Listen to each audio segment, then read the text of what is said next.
Nah lagi kembali tadi azani la yankihu illa zaniatan aw musyrikah. Itu faktual, apa hukum, apa etika? Ya kita mau tidak mau debat karena kita nggak punya pilihan. Ulama ada mengatakan tunas samanso, ada yang anggap itu waqiatul halannya, ya kondisi sosial pasti seperti itu kan. Nah, masa zani misalnya terus akrabnya sama hafidhah atau solihah kan kemungkinan itu kecil. Kalaupun akrab ya mungkin yang satu nipu kan, pura-pura ada orang hidung belang kan. Nah itu mau tidak mau itu harus debat seperti itu. Terus kedua aspek yang sering saya debat dengan Pak Zaini itu aspek bahasa fikih. Bahasa fikih itu menuntut vulgar, nggak boleh kinayah, nggak boleh persemuan tarik. Kalau bahasa Pak Zaini karena beliau biasa kesusastraan itu lebih halus. Itu memang ya ribet. Ya karena kita sering tidak punya pilihan. Saya ulang lagi sering tidak punya pilihan. Nggak boleh misalnya zina itu dibahasakan tidur bareng, nggak boleh. Karena kalau tidur bareng dihukumi zina berarti orang yang tidur bareng tidak melakukan itu boleh dirajam kan. Itu kalau di fikih harus vulgar. Ada saksi yang menyaksikan itunya masuk sampai dibetel. Saksi ngerti tidur bareng atau berdempetan saja nggak boleh. Jadi ya agak kacau memang bahasa fikih itu mau tidak mau harus vulgar. Harusnya orang-orang etik itu tidak mau. Nah, di sini terus misalnya ada masalah ketika aula mastumun nisa. Aula mastumun nisa itu bahasa sastra apa bahasa beneran itu? Kalau bahasa sastra berarti Quran itu sangat halus sehingga membahasakan jima itu lamastum. Nah, Ibnu Abbas berpendapat itu atau kamu hubungan intim sama istri kamu itu membatalkan wudu.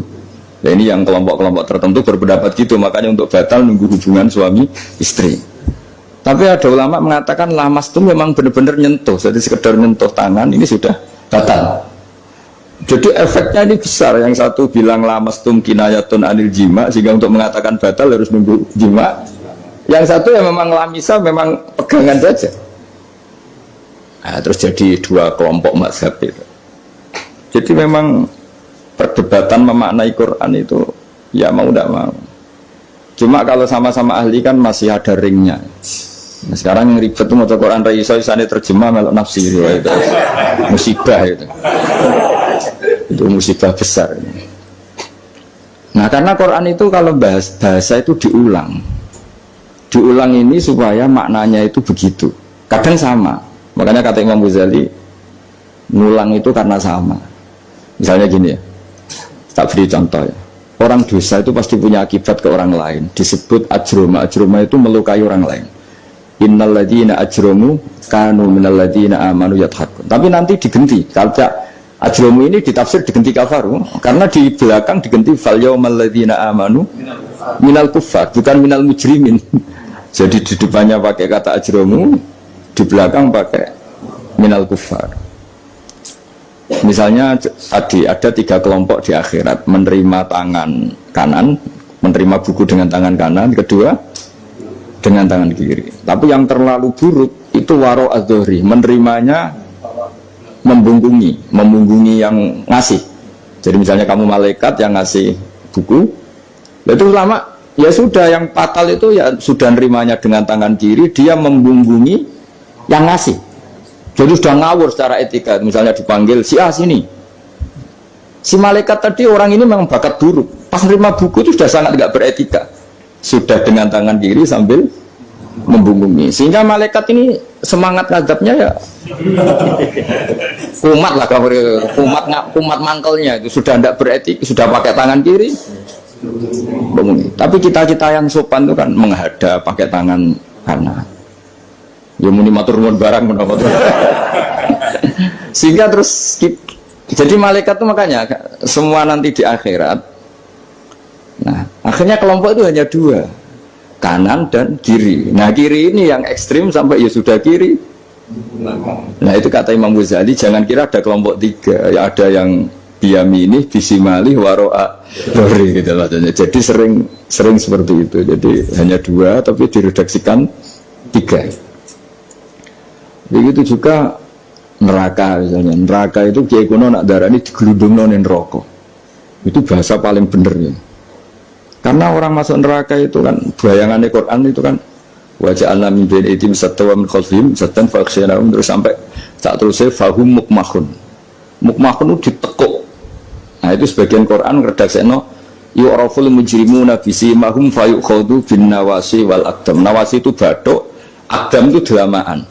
Jadi batuknya ditekuk sampai nyium. Ya gini gambarannya itu gini, ditekuk gini, ininya diikat sampai kena kaki. Nah bentuknya sudah kayak bola, makanya wong kuno nak darani itu digelundungin rokok. Kamu tidak usah praktek, maksudnya ini jadi. Tapi gambarannya memang gini. Inna ja'alna fi a'naqihim aghlalan. Terus fahiya ilal asqan fahum mukmahun, ini di rantai, dicancang, dikenakan ini. Ya ini apa itu peragaan saja. Ya nanti nggak usah apa dipraktekkan. Nah karena bentuknya sudah gini, terus ya nah neraka itu bawah. Ya neraka itu kan posisinya bawah. Mulane darani munggah swarga karena surga itu naik. Digelundung ning. Nah ini cerita kealimannya wali-wali dulu. Jadi membahasakan masuk neraka itu digelundung. Karena posisi sudah kayak bola itu. Diikat dengan bentuk seperti itu kan. Nah, redaksi yang di Yasin yang tadi aghlalan fayya ila asqan fahum mukmahun itu ya sama dengan redaksi yang di surat Rahman yu'araful mujrimuna bisimahum fayukhadhu bin nawasi wal. Nah hal-hal seperti ini tuh, ini sekaligus saya curhat ya ke Pak Rektor. Jadi memang tafsir itu nggak orang yang menguasai Quran karena lafaz, kalau bahasa kasarnya lafaz jebakannya banyak. Maka kata Imam Ghazali dalam Ulumul Quran, fayadhunnu dzannun, orang mengira bahwa itu kelompok yang berbeda karena dengan redaksi yang padahal itu kelompok yang sama karena Quran itu balaghah, Quran itu adab. Ya tadi keahliannya Profesor Zaini di sisi ini itu tahu. Jadi memang ya seperti itulah nangani Quran. Sehingga dulu Imam Syafi'i ketika ditanya orang boleh tayamum itu kapan? Ya kalau tayamum karena tidak menemukan air di padang Sahara karena tidak ada air, sarannya nyari-nyari dulu. Nyari-nyari air ke sekelilingnya ya. Kalau ada kafilah ya tanya-tanya bawa air enggak, baru kalau enggak menemukan baru tayamum. Ketika ditanya mat dalil ala dalik, lalu dalilnya apa? Imam Syafi'i dengan enteng baca falam tajidumaan, kemudian kamu tidak menemukan air. La yuqalu liman lam yatlub lam yajid wa innama yuqalu lam ya'rif. Di mana-mana tidak menemukan ya sudah mencari, baru namanya tidak menemukan. Bagi yang belum pernah mencari tidak bisa dikatakan tidak menemukan. Jadi itu la yuqalu liman lam yatlub lam yajid. Bagi yang belum pernah mencari namanya tidak menemukan, tapi namanya tidak tahu. Nah, itu contoh-contoh ijtihad Qur'ani ya. Jadi ya lafadznya Quran hanya falam tajidumaan. Tapi namanya tidak menemukan berarti ada sabit tolak. Mesti dimulai mencari.